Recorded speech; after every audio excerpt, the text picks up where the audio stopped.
뉴스 크리에이터 시선 첫 순서는 취재 현장의 뒷얘기와 기자의 생각을 솔직하게 까놓고 전달하는 취재 기자의 솔까말인데요. 보도국 조혜원 기자 나와 있습니다. 어서 오세요. 안녕하세요. 네, 오늘은 어떤 뉴스를 준비하셨나요? 네, 이 새해 좀 따뜻한 소식으로 시작하게 돼서 정말 기쁩니다. 국내 연구진이 개발한 촉각 음정 시스템을 적용한 청각장애인을 위한 국악 공연이 열렸는데요. 먼저 관련 뉴스 함께 보시겠습니다. 장구 반주에 맞춘 대금과 가야금, 해금의 깊은 선율이 어우러진 전통 국악 공연. 일반 공연과 달리 연주자들 옆에 수어 통역사가 있고 화면에는 해설 자막과 함께 미디어 아트가 상영됩니다. 라이브 국악 공연의 관람객들은 바로 청각 장애인들. 음악을 귀로 듣는 것이 아니라 착용한 조끼와 장갑을 통해 온몸으로 박자와 음감을 느끼고 수어로 감정까지 전달받는 겁니다. 세계 최초로 청각장애인을 위한 공연이 가능한 건 에트리가 개발한 촉각음정 시스템 기술 덕분입니다. 음악과 소리 등 청각 정보에서 주파수 신호를 뽑아내 촉각 패턴으로 만들어 피부에 전달하는 기술로 이 기술이 적용된 장갑을 착용하면 음정 변화에 따라 손가락의 다른 위치에서 진동이 느껴집니다.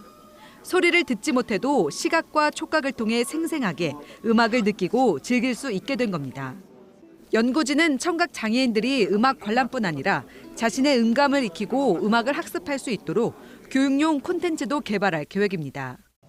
네, 처음에는 이해가 안 갔는데 화면을 보니까 좀 이해가 되네요.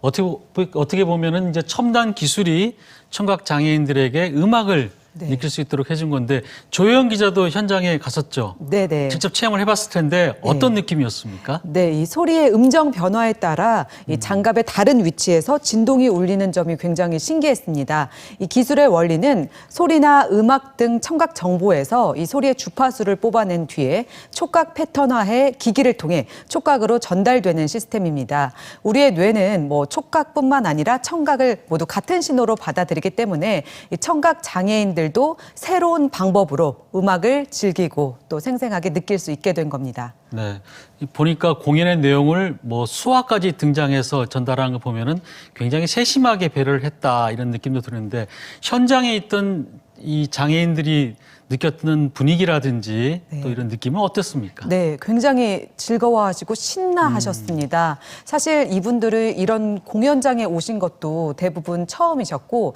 이런 라이브 국악 공연은 모두가 처음이었습니다. 네. 하지만 이 음악을 들을 수는 없어도 착용한 조끼와 또 장갑을 통해서 이 음악의 그러한 소리의 높낮이 변화 또 박자감을 온몸으로 느낄 수 있어서 되게 신기하셨고 또 손뼉을 치면서 또 온몸으로 흥을 표현하시기도 했습니다. 이 이음풍류 공연은 울산에서 3차례 진행이 됐는데요. 네. 울산에서 진행된 이유도 사실 지역에 계신 청각 장애인 분들께서 이러한 문화예술 공연에 굉장히 소외돼 있었기 때문에 울산에서 진행을 한 거고요. 더군다나 이 코로나 시대에 라이브 공연은 굉장히 귀하기 때문에 이분들이 정말 감사하고 많이 느끼고 고맙다고 표현을 하시더라고요. 이런 게 바로 인간을 위한 기술이다 이런 생각도 좀 들긴 하는데요. 이런 기획을 도대체 누가 하게 된 거죠? 좀 궁금하네요. 네, 에트리는 이 과기부의 과제 일환으로 이 기술 개발을 시작했습니다. 5년 정도 연구가 진행이 됐는데요. 이 국악 연주자인 정정윤 대표가 에트리에 연락을 해서 이러한 공연을 기획해 보면 어떠냐고 제안을 했다고 합니다. 네. 이 정 대표가 주변에 청각 장애를 가진 친구분들이 많았는데 이분들이 정말 인생에 한 번도 이런 공연장에 가본 적이 없다는 이야기를 하신 걸 듣고 굉장히 안타까웠다고 합니다. 해외에서도 이런 공연에 대한 시도가 계속해서 이루어지고 있기 때문에 에트리에 연락을 해서 제안을 했고 이런 의미 있는 공연이 성사됐다고 합니다. 네, 뉴스에서 보면은 우리나라가 세계 최초라고 이제 얘기를 했는데 사실 그 동안에 이제 청각 장애인들에게 이런 소리를 느끼게 해주는 방식은 여러 가지 시도가 많이 됐던 것 같아요. 네. 어떤 부분에서 세계 최초라는 거죠? 네, 해외에서도 이 촉각을 이용한 청각 장애인을 위한 라이브 공연은 계속해서 시도된 바 있습니다. 하지만 그 비트감을 온몸으로 느끼게 하는 수준에 그쳤고요. 이렇게 정밀한 악기에서 음정 변화를 통해서 음정 변화까지 전달 한 것은 이번이 세계 최초입니다. 그리고 서양 음계뿐만 아니라 국악 음계를 이렇게 촉각으로 패턴화해 전달한 것은 첫 시도라고 할 수 있습니다. 네. 이렇게 어떻게 보면은 이 장애의 벽을 허무는 이런 기술들이 정말 그 어디까지 인간에게 이로움을 줄 것인지 좀 궁금하기도 하는데 네. 조영 기자 생각은 어떻습니까? 네, 저도 참 궁금한데요. 이 연구진은 이 청각장애인들이 즐겁게 음악 수업을 들을 수 있도록 교육 콘텐츠 개발에 힘쓰겠다고 밝혔습니다. 이 장갑을 끼고 도, 레, 미, 파, 솔 이렇게 소리를 내면 네. 화면에 그 어떤 음을 내고 있는지 뜨게 됩니다. 그래서 이 장애인분들도 자신이 어떤 소리를 내는지 이게 도구나 이렇게 계속 학습을 하시면서 언젠가는 정말 노래를 부르실 수 있는 날이 오지 않을까 네. 기대해 봅니다. 그렇게 된다면은 뭐 어떻게 보면 최초로 네. 청각 장애인들이 부르는 국악 공연도 기대해 볼 수 있을 것 같기도 하고 그런데요. 그렇습니다. 네.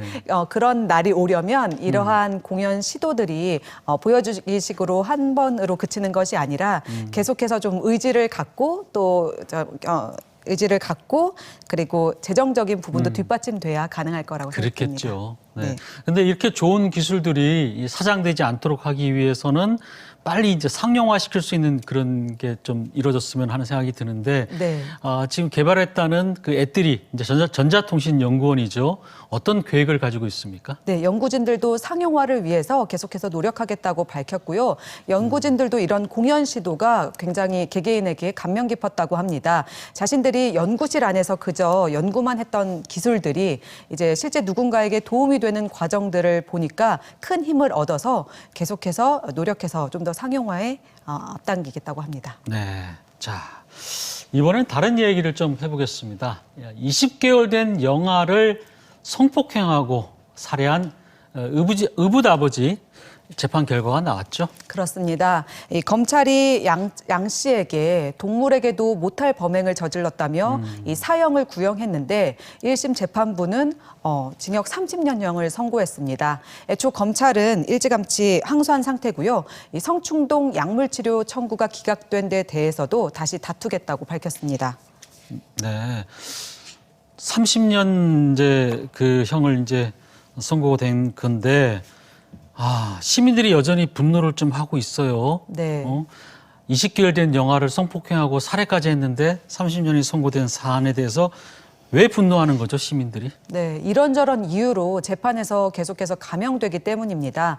이 아동학대 살해죄가 처음 적용된 이 정인이 사건 역시 이 검찰이 양모에 대해서 사형을 구형했지만 1심 재판부는 무기징역을 2심에서는 35년형으로 감형됐습니다. 아무래도 많은 시민들은 법원의 판단이 이 사회적 공분을 반영하지 못하고 있다고 비난하고 있는 것 같습니다.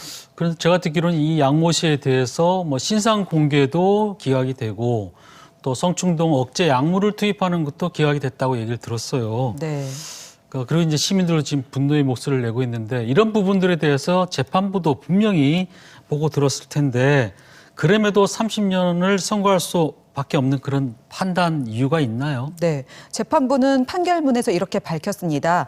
양육하던 20개월 영아를 잔혹하게 성폭행하고 무차별 폭행에 사망케 한 점은 정말 입에 담지 못할 정도로 참혹하고 유사한 범행을 예방하기 위해서는 엄중한 처벌이 필요하지만 이 살해 의도를 가지고 장기간 범행을 계획하지 않은 점 그리고 유년 시절 학대 가정에서 성장했다는 점 등을 고려했다고 판시했습니다. 이렇게 범죄를 치밀하게 계획하지 않으면 이게 형량에도 영향을 미치나 봐요?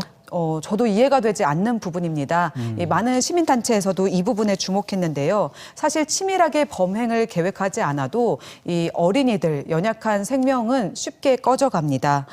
그렇기 때문에 시민단체도 계속해서 반발을 하고 있고 심지어 유년기에 학대를 받았던 사실이 이렇게 감형 요소가 된다면 계속해서 가해자들에게 빌미를 제공하는 것 아니냐라는 반발도 있습니다. 사실 법조계 인사들도 아동학대에 대해서는 일반적인 사정을 감형 사유로 삼아서는 안 된다고 동의하고 있습니다. 유아를 이제 잔혹하게 살해한 범행이고, 그런데 이제 국민들이 느끼는 이런 분노에 비해서 또 형량하고는 또 괴리감이 느껴지는 그런 상황인데요.